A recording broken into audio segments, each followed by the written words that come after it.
मेरे प्यारे देशवासियों, नमस्कार। कोरोना के खिलाफ देश आज फिर एक बहुत बड़ी लड़ाई लड़ रहा है। कुछ सप्ताह पहले तक स्थितियां संभली हुई थी और फिर एक कोरोना की दूसरी वेव तूफान बनकर आ गई।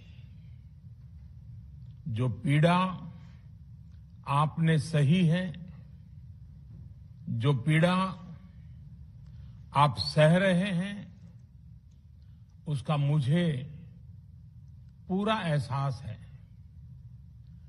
जिन लोगों ने बीते दिनों में अपनों को खोया है, मैं सभी देशवासियों की तरफ से उनके प्रति संवेदनाएं व्यक्त करता हूं।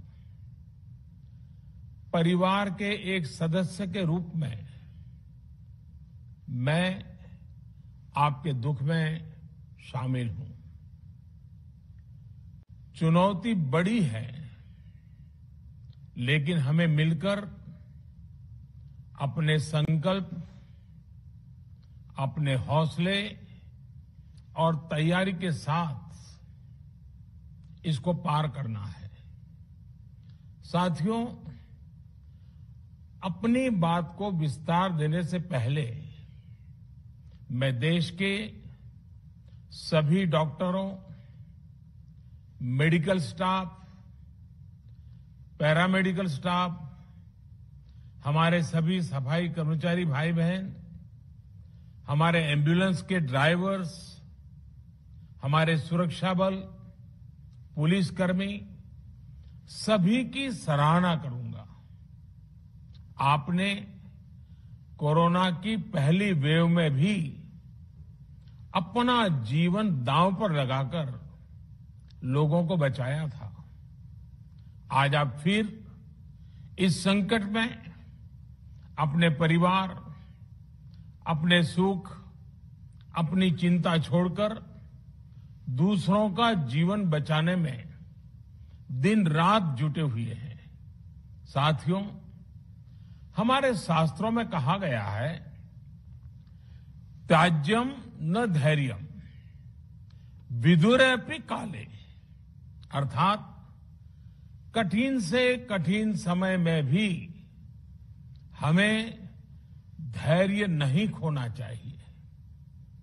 किसी भी परिस्थिति से निपटने के लिए हम सही निर्णय लें, सही दिशा में प्रयास करें, तभी हम विजय हासिल कर सकते हैं। इसी मंत्र को सामने रखकर आज देश दिन रात काम कर रहा है। बीते कुछ दिनों में जो फैसले लिए गए हैं, जो कदम उठाए गए हैं, वो स्थिति को तेजी से सुधारेंगे। इस बार कोरोना संकट में देश के अनेक हिस्से में ऑक्सीजन की डिमांड बहुत ज्यादा बढ़ी है। इस विषय पर तेजी से और पूरी संवेदनशीलता के साथ काम किया जा रहा है। केंद्र सरकार, राज्य सरकारें, प्राइवेट सेक्टर, सभी की पूरी कोशिश है कि हर जरूरतमंद को ऑक्सीजन मिले। ऑक्सीजन प्रोडक्शन और सप्लाई को बढ़ाने के लिए भी कई स्तरों पर उपाय किए जा रहे हैं। राज्यों में नए ऑक्सीजन प्लांट्स हो, 1 लाख नए सिलेंडर पहुंचाने हो, औद्योगिक इकाइयों में इस्तेमाल हो रही ऑक्सीजन का मेडिकल इस्तेमाल हो, ऑक्सीजन रेल हो, हर प्रयास किया जा रहा है। साथियों, इस बार जैसे ही कोरोना के केस बढ़े, देश के फार्मा सेक्टर ने दवाइयों का उत्पादन और बढ़ा दिया है। आज जनवरी फरवरी की तुलना में देश में कई गुना ज्यादा दवाइयों का प्रोडक्शन हो रहा है। इसे अभी और तेज किया जा रहा है। कल भी मेरी देश की फार्मा इंडस्ट्री के बड़े जो प्रमुख लोग हैं, उसके जो एक्सपर्ट लोग हैं, उनसे बहुत लंबी चर्चा हुई है। प्रोडक्शन बढ़ाने के लिए हर तरीके से दवाई कंपनियां की मदद ली जा रही है।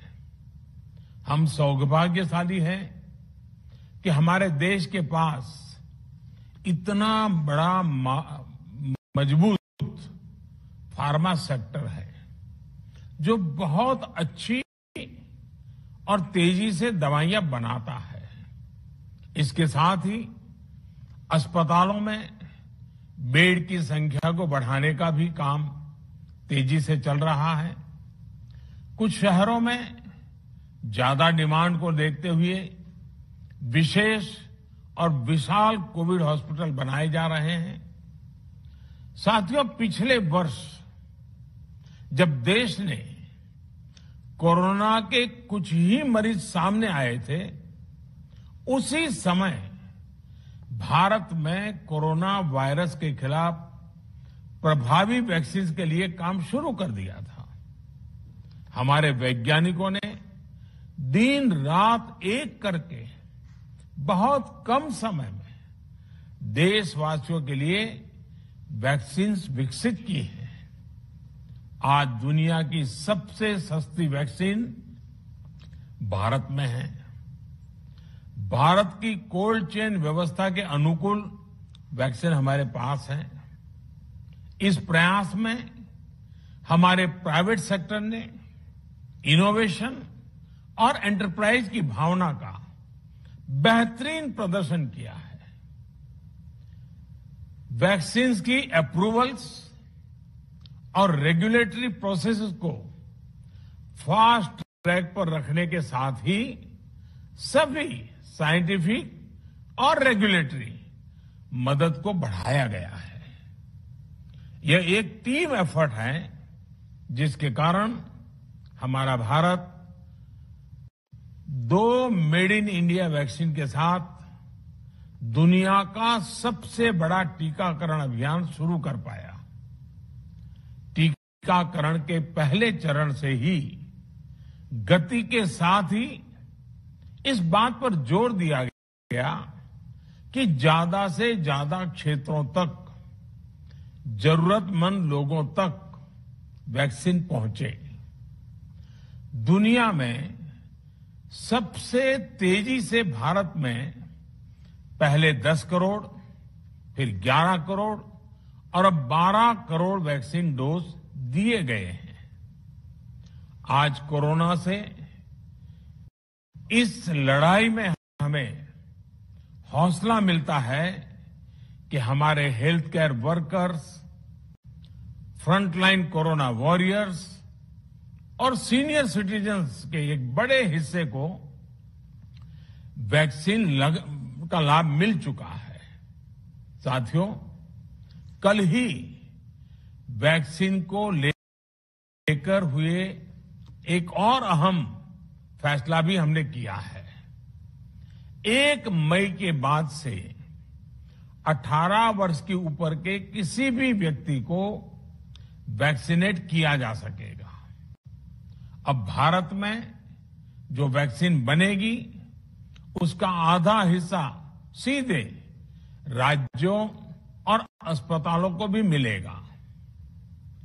इस बीच गरीबों, बुजुर्गों, निम्न मध्यम वर्ग के लोग 45 वर्ष की आयु के ऊपर के व्यक्तियों के लिए केंद्र सरकार का जो वैक्सीन कार्यक्रम चल रहा है वो भी उतनी ही तेजी से जारी रहेगा।